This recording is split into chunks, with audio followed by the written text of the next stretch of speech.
Hi, I'm Peter Milne, and I'm going to be talking about our self-organised learning environment relevant to teaching in an English international school. But I want to start off first by telling you just a little story. I've got a nephew who's 4, and as all 4-year-olds, they like to run around causing trouble, especially for their uncle. But I turn up after work, normally once a week, to go and spend time with them. And I'll walk through the door, and if I've got a rucksack, he'll come running up to me and ask, "What's in it?" Well, it's empty, because I've just been at work. So it might be an empty packed lunchbox. So he'll run off because he'll get bored. But he'll come back half an hour later on with a toy. And he'll come running up and go, "What's this?" And I'll explain to him, it's a dinosaur. And they like about dinosaurs, and then I'll go, "Well, you know, the dinosaurs died out many, many years ago." And he'll go, "Why?" Like, all 4-year-old kids ask why to everything. And I'll explain to him why the dinosaurs die out. But then he'll ask, "Why again?" And this cycle of why just keeps on going and going and going. Which got me thinking, children at the age of 4 are curious, and they're creative, and they want to know what's happening, which I think is fantastic in education. Because as children get older, and they get to the age of 10 or 11, they still ask why, but normally in a more complex manner. And it then moves on from why. By the time you hit 40 and 45, it normally gets to, on a Monday morning, why do I have to get out of bed to go to work? So, if we've got this creativity in young children, which is because of this process through inquiry, is it used in education? I want to ask you, when you were younger, 5, 6, what sort of jobs did you want when you were growing up? Or what sort of things were you curious about? Anybody? I want to get fireman when I was about 3. I watched too much Fireman Sunday, so Okay. I probably explain it. A fireman. Different parts of the world. Different parts of the world? I want to be a medic. A medic. Okay, fantastic. Okay, so, as young children, you might dream about dinosaurs, or about space, or about being a teacher, or a ballerina, which is great, because it's these big questions. And if you look, some of these questions stay with you when you're into an adult. Space. Everybody wants to know what's in space. You know, it still drives humankind wanting to reach further and further and do more extreme things. And if you look at some of the greatest people today, they've left school with no qualifications. Take a look at Richard Branson is one prime example. Stephen Jobs, who created the iPad. It's because of dreams and creativity they dream of this. And this is even reflected by human nature. Last year we had someone jump from the edge of the atmosphere down, and this creativity and dreams comes in to even movies. Has everyone seen Back to the Future and Star Wars? All this is through creativity. So if at the age of 4 and up to adults, what happens? Why aren't we using this more within education? This is where souls link in. Okay, what is education? Education, Albert Einstein, education is not the learning of facts, but the training of the mind to think. Would anyone like to disagree with that, or who agrees with that? I agree with that. You agree with that?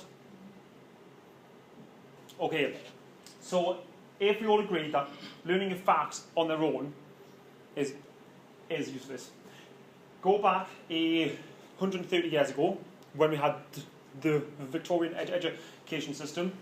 They needed facts, so they needed people to be able to do the times tables in their heads. They needed people to be able to write vast amount of information because they didn't have computers. But that today is still linked today. So the Prime Minister has just announced that he wants all children by the end of primary school to be able to do the 12 times table. Why? It's redundant. The days of the Victorian system has gone. It's moved on. It's advanced. Or has it? Could it be that our education system is based upon a pre-outdated colonial system that is no longer fit for purpose? I don't really think about that. So, if we take this quote and we are training the mind to think, the way we do that is by critically engaging, getting children to answer big questions and developing life skills. Businesses today have already said children are leaving school without life skills. Communication, being able to critically think and problem solve, but surely education should be more emphasis towards that rather than just a side step. That should be ingrained within education. Okay, this is where it links into the Millennium Goals. So the World Bank came out and said it would be impossible for many countries to meet many of the educational related Millennium Goals by 2015 deadline without ICT. Now then, back then, there was no Millennium Goal specifically to do with ICT. But that's changed. Yeah. Do you think that ICT will replace numeracy or literacy? I'll be coming on to that shortly.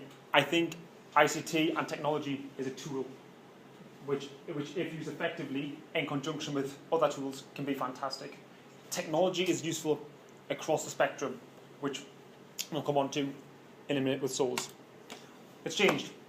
A proposal came out, has now said in the new proposals they've got goals specifically for technology, for things like mobile apps and remote technology. They've came out, and students with technology, students will take on a more active role, determining what and how they learn, while teachers will act as guides and curators. So they're moving away from the traditional learning approach to more of the journey in education. Now then, if we have countries that are developing their education system, there are two approaches to this. One, they develop internally and they develop their own policies and procedures. But two, they look outside at so-called developed countries. I don't like the term because every country is always developing all the time. But if they're going to look out, then surely towards these countries that are going to help them to train and to develop, then we should be helping to test out, new methods and to change we think about education. So I decided let's go to Germany to try out souls, and I started off by giving a presentation to the teachers. I asked them, do you think since the First World War has the classroom changed? Apart from for technology, has the classroom actually changed? Most of them said yes. And then I pointed out, has it? This photograph was taken around the First World War. They've got books, they've got pens, they've got a teacher, and they'll have a blackboard. Okay, the blackboard has been replaced by the whiteboard and another whiteboard, but fundamentally it is still the same. Let's move on a bit further to the Second World War. Working collaboratively in groups is not a new idea. Second World War, children sitting around at tables. Once again, books, pens, papers. They'll have a blackboard there. Again, yes, technology has advanced and we've installed a computer into the classroom, but fundamentally it's the same. Children working together, collaboratively. So if this was happening around about 80 to 100 years ago, and it's proven it's working then, why now is there only a bigger emphasis on this in education? A modern day classroom. What do we have? Tables, chairs, projectors. So the classroom hasn't really changed. Okay, like I said, technology has improved, and we've got some new names, and we've got new fancy words, but fundamentally, it hasn't. Now then, should this change? So I'm going to propose SOLs as one alternative method. A SOL, which was developed by Sigourney Mitra, who won the TED Prize in 2013, is a SOL where students are given the freedom to learn collaboratively using the internet, posing big questions. So rather than asking children to learn what 6 times 6 is, we would ask them, what is the brain? Why do we slip? Why do we slip when it's wet? We pose big, challenging questions towards them, and then they form small groups to researchers and find out using the internet. Now, most of this research so far has been done out in India and other developing countries, but I thought, let's go the other way. Let's see if it can work out in a high fee paying school in Germany. This is where it all started. Hole in the wall, out in India. They put a piece in the wall and they just let children learn. This is the first ever image.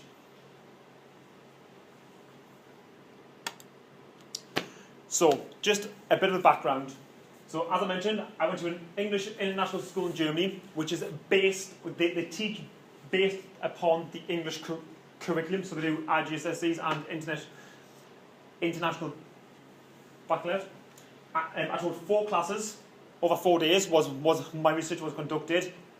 70 students were involved, aged 8 to 14 years old, and I used a mixed methodology to collect the data. So this is a quick overview of how I conducted the research. I introduced the concept of SOLs to the teacher by a quick overview. This is what a SOL, this is what's going to happen. The students are going to offer research, and at the end, they will come together to present their answers in a presentation. I start off by telling the students a story. So, for instance, one of them that I decided to do was about the plague that happened in medieval England. So I thought and went, okay, there's this thing called the plague that happened a long time ago. I don't know what it is, but could it happen to? But what was it? And more importantly, could it happen today? That was it. I then let them go off. At first, they were confused, and they would come up to me, ask me questions, and I give the ultimate response of, I don't know. Then they would ask about the presentations, about how they should do it. They'd come up, and I'd give the perfect response. I don't know. That was it. So I then let the students start the investigation. While this was happening, I would explain in depth to the teacher about how the children interacted, and they formed groups, and they self-organised. During this, I was observing them, and after 40 minutes, the students came together and they actually presented their answers using posters and PowerPoints. After this happened, I drew together the findings of the presentation, and I give them feedback. And after which, I conducted student focus groups to gain a deep understanding about what the students thought, and teacher interviews to find out. And finally, I wanted to get an in-depth understanding of the questionnaires. So I conducted the individual questionnaires and the class questionnaires. So this is an example of the student feedback form. It's a symbol like a scale with smiley faces, so they could circle it. I give them a number of statements, and they just had to circle what they thought. Nice and simple.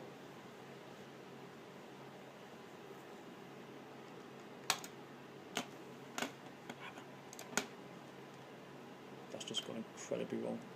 Sorry. And I then moved on to the class questionnaires. I got them to put dots on. I've got a chart right there for myself that I can read the data from. They loved it. Children got to put dots on stickers. They thought it was fantastic. Except I managed to get dots on my shoes. Don't know how that happened. Came out with big dots on my shoes. But again, just using a similarity scale. But the data it provided was fascinating. This is an example of the work that they produced. The groups produced. 2 different topics, 2 different sort of posters. One of them, we've got more drawings and artwork with key phrases, whereas on the other one we've got more writing with more detail. But ultimately, it provides the same sort of information. Souls allow the development of life skills and creativity, and because each learner learns differently, it allowed the groups to choose the method that suits them for learning.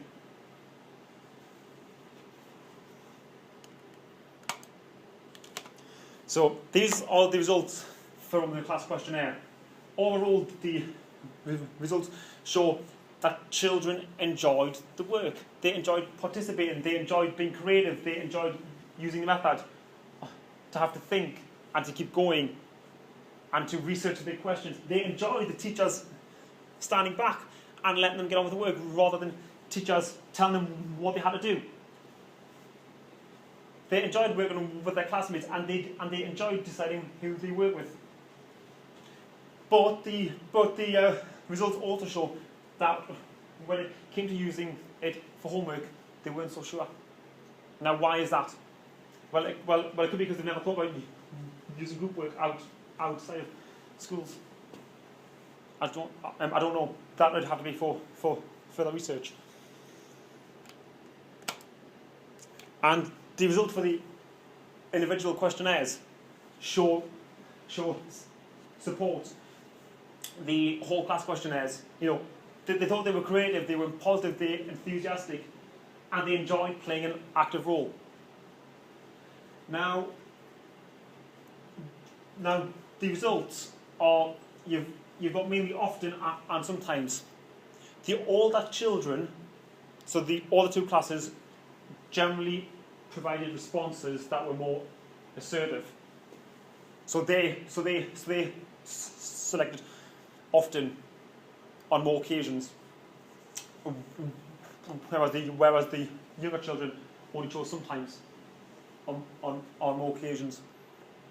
This is because as obviously children get older, they decide, their minds get set firmer in what they believe and what they think. So the main findings so far are students enjoyed participating in SOLs and presenting what they found. Students enjoyed being creative and working collaboratively. It's this idea of developing these life skills.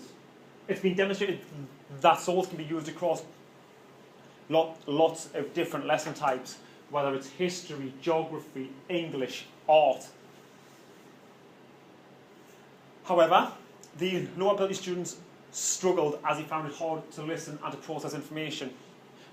But that can be overcome though by taking smaller steps with SOLs and making it more accessible. However, not all students enjoyed participating, and there were a number of possible reasons to this. Some of them were because they were used to having a teacher tell them what to do. This is what they have to do by the end of the lesson, and some just didn't enjoy doing the presentations, which is fair. But overall, the vast majority did. And again, there was no significant difference in the responses between younger and older children, except the older children were more assertive in their responses. Now, just as important are the teachers' comments and the teachers' feedback, because ultimately it's the teachers who have to use the SOL as tools.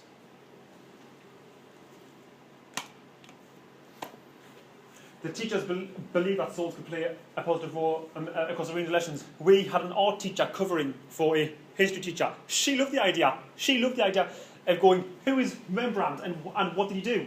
And just let the children get on with it. Teachers like the big questions because it allows students to work independently and require them to use life skills.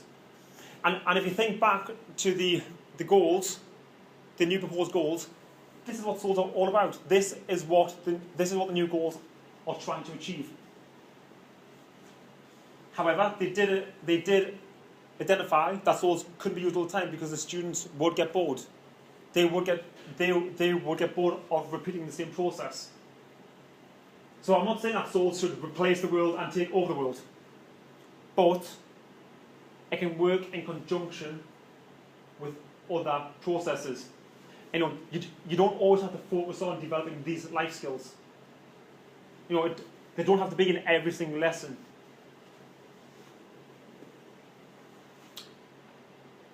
And it came to teachers taking a step back. Some of them, there were mixed response. Some teachers thought, fantastic, I can stand back. Let the children explore, develop these skills, work together, work collaboratively, look and engage with each other. But some were like, hold on a second. Does that mean that technology is going to take over my job? The answer is that no. The role changes, but it does not replace the teacher. And I also had a teacher, after I'd given a presentation to the teachers about SOLs and shown this fantastic TED talk by Sigona Mitra, I had lots of engaging, challenging questions asking about their subject and asking about being challenging. But then the final question was, what about exams? Because ultimately, it comes down to the grades in the current education system. My argument is SOLs can help that. SOLs can help introduce topics to spark their imagination. And ultimately, exams are detrimental to children. It's proven. It's proven children perform worse under exams. A perfect example was, there was a teacher that I used to have who I used to teach history. She had a student who, for all year, was failing history. So the teacher went, right, learn these 2 essays and we'll hope for the best. They learned the 2 essays. On the test, these 2 questions came up. The student passed and got a B. Okay, so by definition, this student has done well because they've got a B.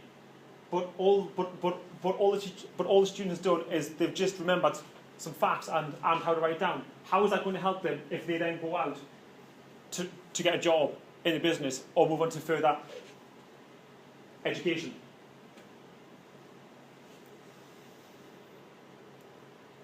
So, some teachers and pupils believe that clear aims and objectives are needed. This was more prevalent in the older children because by the time they hit the age of 14, they're used to having a teacher having the aims and objectives ingrained within them.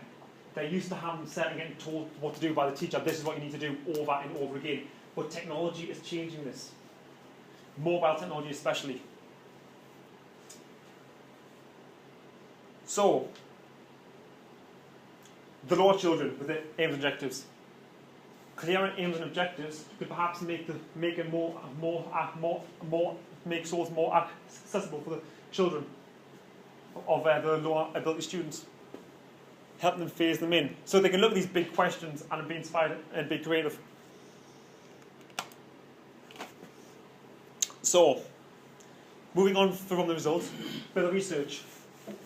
More research has to be conducted to see how they can help all the students and how they can be adapted for their use within educations. I wonder if students set their own aims and objectives each lesson for the SOLs, what would happen? I don't know.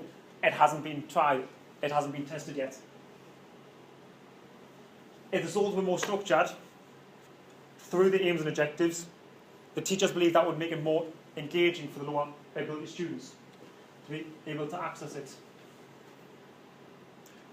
Now, within the school and within other schools, there are often restraints due to political reasons and attitudes of parents. So SOLs would have to be developed to go within these restraints, but it can be done.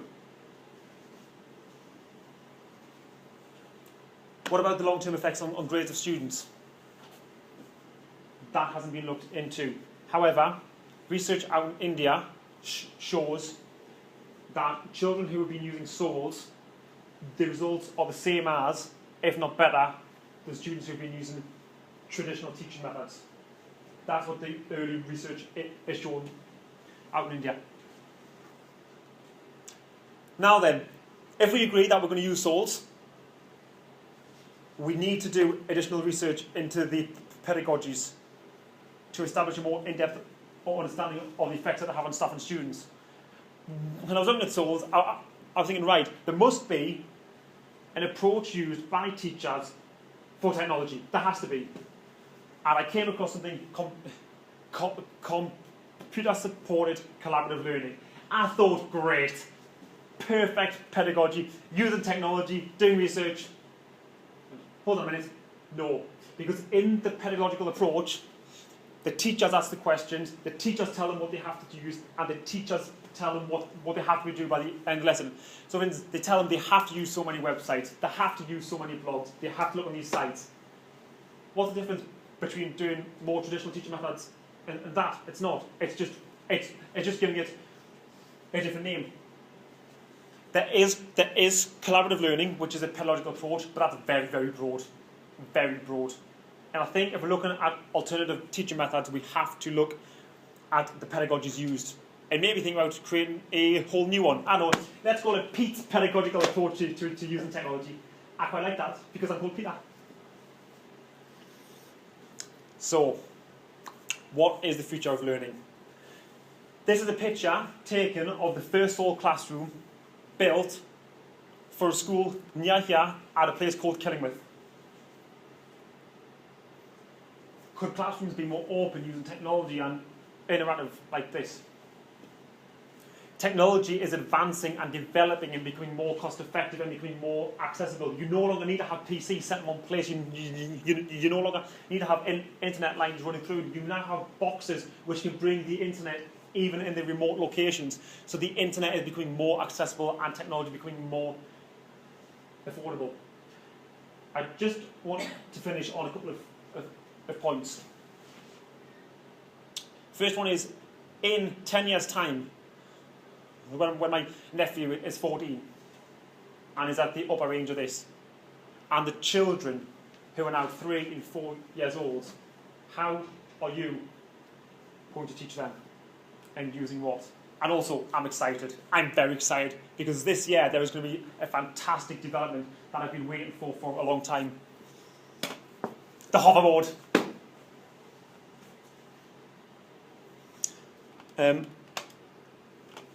If you want more information, you can go on the School in the Cloud website, where it's got blogs and it's got and it has a SOL toolkit. The SOL toolkit's amazing. It's a step-by-step instruction of how to conduct SOLs with ideas, and there you find blogs, my blogs on them of Germany. But I'm going to open the floor to some questions. But first, I just want you to spend a couple of minutes talking. What do you think is the role of the teacher in the use of technology?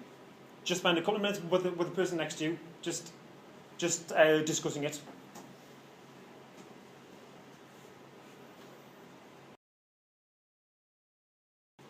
Teacher changes. Put your hands up. Changes. Yeah? How?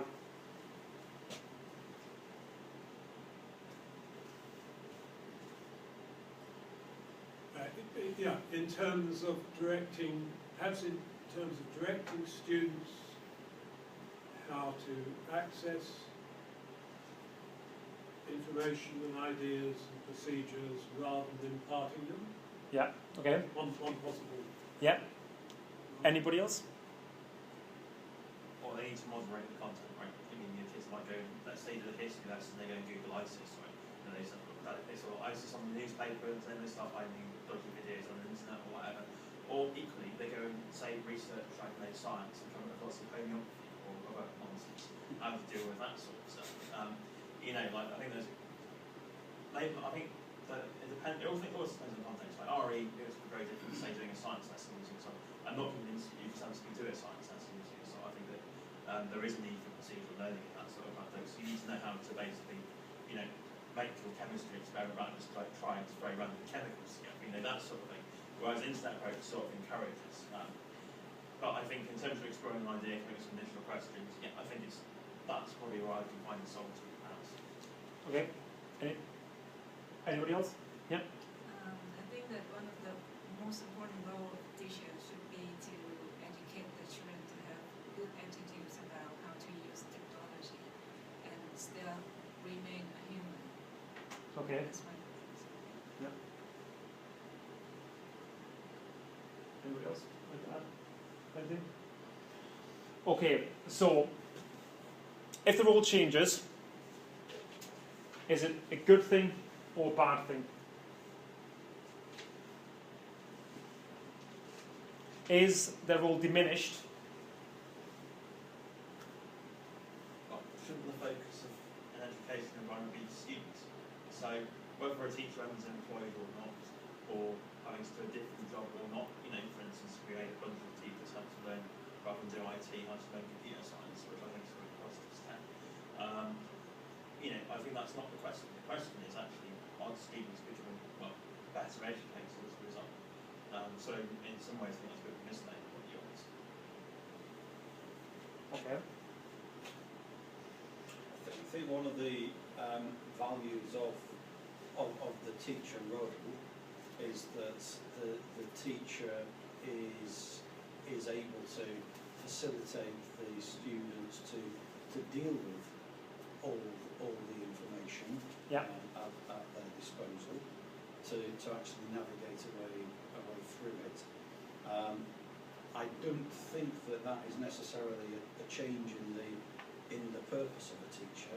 As I was saying to you, I Yeah. think that, you know, some of the teachers who I benefited the most from in the days before this kind of technology enabled me to kind of work through the available technology and take useful stuff out of it. Okay, so if we take the premise, which we all seem to agree, which is the job of the teacher is to guide students through their education. Okay, imagine if at the start of the year, students were given what they have to know by the end of the year. That's all they're given. Yeah? And then the teachers guide them and encourage them. So for instance, a student will come and go, okay, I want to go to the zoo. The teacher goes, right, make a group and plan the whole trip. So they have to do a project on the animals, they have to look at costs, they have to look at timings, they have to look at how they're going to get there logistically. So it's developing the life skills and it's education in practical terms, of money, in time. Is that not a better education than just learning the times table? I think that and learning the times table are good education. Why do they need the times table? Suppose they don't have the technology. But it's becoming more. So, yeah, but it's becoming more accessible. Suppose, yeah. Every country on this planet in the next 20, 30 years will be able to have technology there. It might slow them down. So I've had experiences where I've bought stuff off people and they've had to get a calculator to multiply 2 by 3. Okay. They could do their job quicker if they could multiply 2 by 3 in their head. But is that learning the times table or the practical application of money? How about a killer answer? Let's say you go to your hospital, right? You have cancer, and your nurse gives you an infusion pump to put in a certain amount of cancer. Yeah. And your nurse is a bit mathematically illiterate, and they hit the wrong key when they were typing into their calculator. And because the result comes out, say, 10 times more, you get 10 times more the drug. You add an extra 0 in. That nurse is not good at maths. They don't have the intuition for us. Hang on, that number's probably wrong. And then look at it again, and you've killed your patient. And this actually does happen in real hospitals, in real cases. That's one that. Okay. I will challenge that. Would anyone like to agree with that or challenge that? As technology advances and software comes, then safeguards can get put in place. No, you can't always take the human out unless you're going to have a robot. If you have a robot, you don't need a nurse. You have a robot that basically works on cancer and it basically takes their blood, computes the value, fine. Although you still need mathematically literate people to program that robot, not to make mistakes in that code. So you're going to still need and see a lot of mathematically literate people. And the more, of course, to make that robot, you need more and more mathematically literate people, because to be a good computer program, you need to be mathematically literate. You need to know when you've made basic mistakes. How are you going to debug a program if you haven't got basic arithmetic, or you can struggle with that? Okay. I'd also add to that, very few people actually just learn the timetable as such. A lot of people look for patterns and things like that, which is actually still helping you think in a different way. So it's not as straightforward as literally just learning every number off by heart. I think there are patterns and things that people look for, and it helps them think it through as well. I think once people have learned the 12 timetable, they can pretty much do any reasonable sized number after that. Okay. If while doing the timetable, you're picking up these patterns, which help you think, the time you spend doing that, you could learn the same processes in your brain, learning something more practical. I'll put that to you. But it's like the difference between learning IT and computer science. Computer science is infinitely better than IT, because IT is teaching you how to use Word. Computer science is teaching you how to make the next word. And there's a massive distinction there between basically, I learned how to use a calculator instead of learning how to add. It's like, it's just not a convincing argument. Okay. Actually, I in many points wanted to say something, but I always see the arguments vested with long existing debatable issues, yeah, so to speak. Basically, I am even lost as to what to say, but look at it this way. Technology and the role of the teacher. Yep. Take driving, for example. Yeah. Right? Is it still possible to learn driving online and be licensed, be seen as a licensed driver online?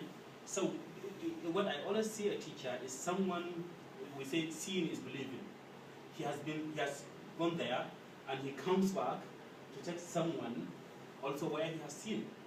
So it saves time. There are things that are just factual. They are discovered. Yep. So to leave one to the very risk of trial and error to discover those things, because they are established, there are all facts, all arguments, these are certain issues. Yeah. So instead of allowing everyone to face the hardship of trial and error, making everyone a philosopher, then we have a teacher who will equip you with the facts, and we have to be conscious of the level we are dealing with. At early levels, I think children, learners are expected to be loaded with this, to be acquainted with these facts, instead of leaving them to the chances of trial and error, only to arrive at the same point with the teacher. So at higher level, then, of course, critical thinking, initiative can be allowed to also. So what I'm saying is that this is relative to the level you are dealing with, relative to the subject matter, yeah, and of course several other indices. Okay. I'll bet in 1 second. So I'll just come back to your times table using a computer thing. It slightly reminds me of the old argument that why learn another language when everyone in the world is increasingly speaking in English? Yeah. Whereas in fact, I think we now know that bilingual children are better at everything. You see what I mean? Yeah. I have 2 bilingual grandchildren, so I'm hoping this will apply. Okay. In other words, it turns out that there are extra benefits that you might not think about on cerebral activity and so on. And I just wonder whether there aren't really real advantages for intellectual and rational development by learning some of the tables and by learning this little machine that does it quickly and seeing how both work and being able to do both. And to say, well, that's a waste of time is a bit like saying it's a waste of time learning German. I wonder. Okay, I'll come back to your point first quickly. Okay. Trial and error. Okay. As a child, yeah, you play with toys, you try and put stickers in books, you try and put shapes in things. You fail the first few times to do it, but then you don't do it. And that excites you, because I see my nephew who's 2, does the same thing, but 2 nephews, the other one 2. He has a box with different shapes, tries and puts them in, doesn't get them always in, but if he gets in the 3rd time, he's like, oh, awesome, I've got it in. That sparks the curiosity to want to learn more, to want to do more. So trial and error in learning to fail can be a good thing, because it can excite children and spark children. So I think sometimes, even in low children, it's worth doing. And for driving the car, well, cars one day are going to become driver-free. But yes, now I'm not saying replace everything, but the argument that I'm proposing to, I'm not saying it's right, I'm not saying it's wrong, is, okay, German for instance. You can spend years and years and years learning German, but Google can translate that for you now, and they are developing an app that is very good for that. The time that they spend trying to learn all this German, they could spend developing life skills or something else. And it's then going to become more accessible to students. So rather than having 5 or 6 people who know German, you can have 200 students knowing German. And I'm just going to finish on one last point, because I'm about to run out of time. Is I want you to think about in your own profession, whether it's as an educator or in charities or academics or students, yeah? How do you want to see technology getting used in the next 10 to 15 years? That is to help children and adults to develop these social skills to help break down barriers. And with that, I thank you.